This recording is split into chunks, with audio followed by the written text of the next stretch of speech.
Hello, and we're presenting the third episode of the classroom management, which is all about what kind of a teacher and student relationship really builds an optimum environment for learning.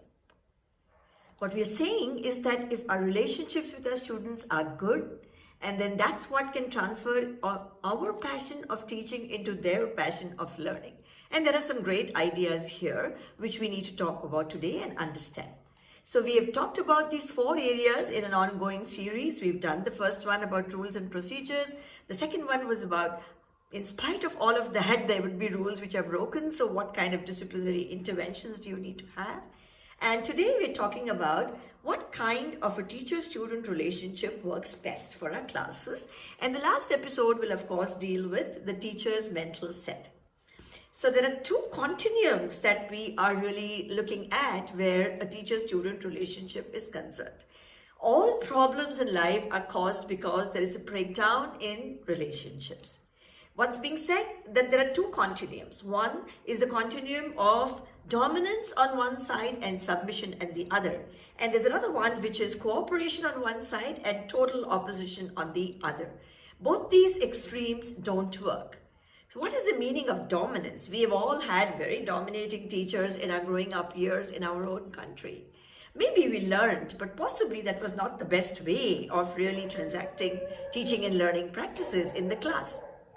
So dominance actually by itself is characterized by a clear sense of purpose that the teacher may have.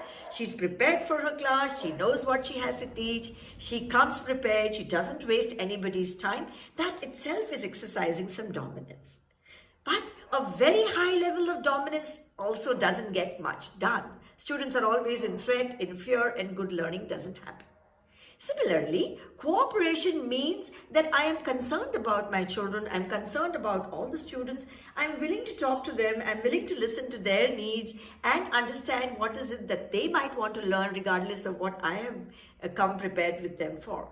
But then again, a very high level of cooperation, that means I will not do anything without asking you, doesn't work. So then what is the best way in which we can make this happen? So here is these 2 lines like I talked about, is dominance on one side and high submission on the other, high cooperation on one side and high opposition on the other. So basically, the best, most efficient, most effective teacher-student relationship actually lies somewhere in the middle, which is known as moderate dominance and moderate cooperation. Therefore, now what do these 2 terms mean? What is moderate domination? So what it really means is that this is the action plan we need to really follow. Teachers need to be prepared for the class. They exercise moderate dominance simply by stating the rules of the game, which we talked about in factor number 1. I am in control, I set the rules and you follow. That is one way of exercising dominance.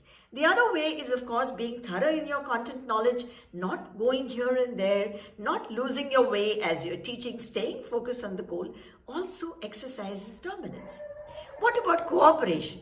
Cooperation, one way is, of course, to say, I've come prepared with this, but is there something you might want to learn and I'm willing to take care of your needs as well?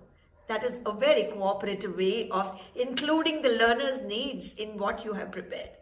The other way that a lot of teachers practice is talking to the children outside the class, before the class, finding out their small joys in their lives, personal lives. Have they won some awards somewhere? Is there a baby little child at home? Is the father moving a house somewhere? What is it else that, sort of motivates the child? So when you build up a rapport with the children, when you meet them in the supermarket, for example, rather than ignoring them, this is also one way of showing cooperation, but moderate. Don't stretch it. Moderate dominance and moderate cooperation is what we are working towards to get the optimum environment for great learning and a great relationship to happen in your class. So what we are saying is actually build the blend of moderate dominance and moderate cooperation in your class. Build relationships.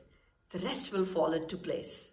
If you like what we're presenting to you, do subscribe to our Shikshangan's YouTube channel. If you want to know more about this, you could always leave a comment in the box and we will get back to you if you need more reading material, whatever else it is that Shikshangan can do for you. Till we meet again.